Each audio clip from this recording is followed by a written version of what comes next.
Hey friends and supporters of Prairie Soaphouse and Apothecary, this is Erin Oberlander coming to you today. I am a certified holistic aromatherapist, herbalist, and holistic health expert, and my goal is to help you to live a more holistic lifestyle with ease. Today is Friday, we're moving into the weekend, and after a long work week, a lot of us are looking for ways to maybe treat ourselves. And one of the ways that I love to treat myself is with chocolate, really high quality chocolate.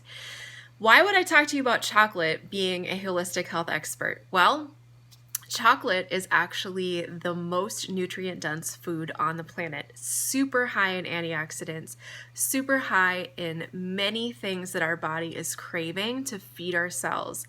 Many things that our bodies tend to be deficient in fact. Chocolate is known to help to raise serotonin, which is our feel-good hormone, and it's just amazing. But why is chocolate not a health food? Well, most of the grocery store varieties of chocolate that are out there are overly processed chocolate that's been heated, meaning that it has lost a lot of its potency in terms of nutrient density. The nutrients are made inert by the processing.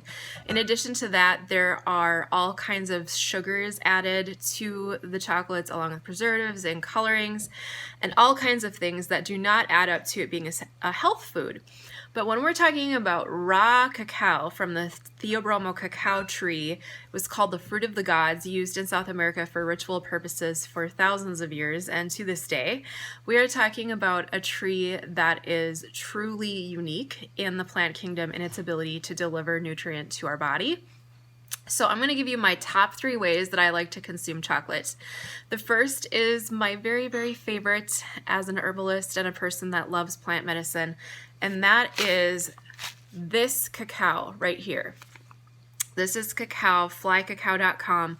This is called ceremonial grade cacao. And if you've had raw cacao before, what this is, it's the cocoa powder, so to speak, of the cacao tree that's ground, of course, and then it's raw usually. And that means it hasn't been heated. But most of the trees that our chocolate is coming from is not the original Theobroma cacao. It is hybrids that were created after the chocolate companies came into the chocolate growing regions and hybridized the trees. When they did that, they were able to mass produce chocolate, but the tree lost its potency in terms of its medicinal value.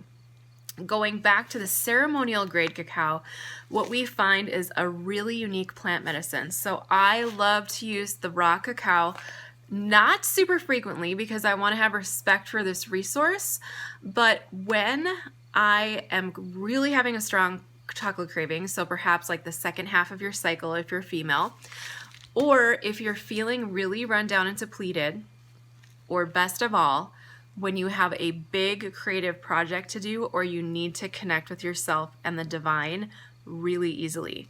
This does all of that. It also is really great for creating community, and that is why cacao ceremonies are coming back into vogue as being a thing. So how I like to use this is I take a couple scoops of the cacao with hot water, then I'll add, for myself, just to make it easier on the stomach, I'll add some collagen, because it can be a little harsh on the stomach if you're a little sensitive, and then I'll add some raw honey and I will blend that up and I will drink it just like a hot chocolate. But I don't drink it mindlessly, I drink it mindfully, meaning that I am drinking it with the intention that I'm going into big meetings, or I have big projects going on, or I need some creative energy, or maybe I'm just going in for a time of prayer and meditation. So I mentioned that the processing of most of the chocolates that are out on the market are done with those hybrid trees that are not as potent, and then they're also processed on machinery that gets really hot and causes the temperature of the chocolate to raise to the point where it loses its nutrient density. So a lot of the nutrient density is basically cooked out of it. So the other chocolate that I love is, as far as I know, the only chocolate anywhere that is processed at a super low temperature to retain the plant phenols and all of those amazing things, the antioxidants in the chocolate, and that is these Isodelite Isogenics chocolates. I am told that the chocolate processors hate Isogenics because we demand that they process at the lower temperature, so it's harder to do. It's just very labor intensive to process this way.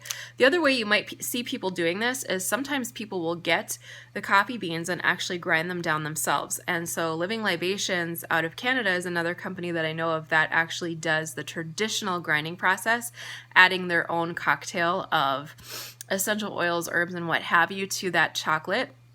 This is really similar to that, and it comes in a lot of different flavors, and it also has things added to it that are amazing for feeding the brain. So especially when you're fasting or you are doing some kind of intermittent fast, if you can have a few of these, it's not a cheat, it's actually to feed some nutrient into your brain that tells your brain, hey, everything's cool. And it helps to maintain your intermittent fast or fast. And then the final way is not exactly chocolate, but it's chocolate tea. So it's cacao tea, and I've seen a couple different brands of this stuff, and it tastes so good.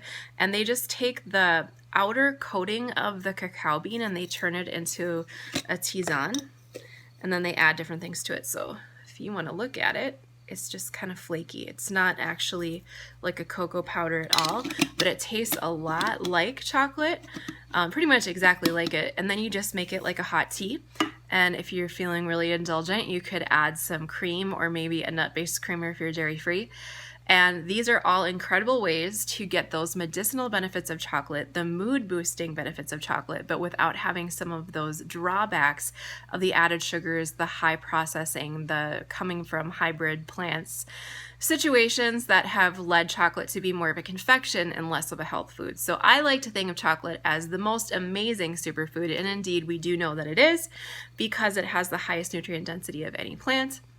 And this is how I like to very consciously and luxuriously enjoy this amazing food. So if you have any questions about that below, go ahead and post them. Otherwise, please like, comment, subscribe, and share, and I will see you next time.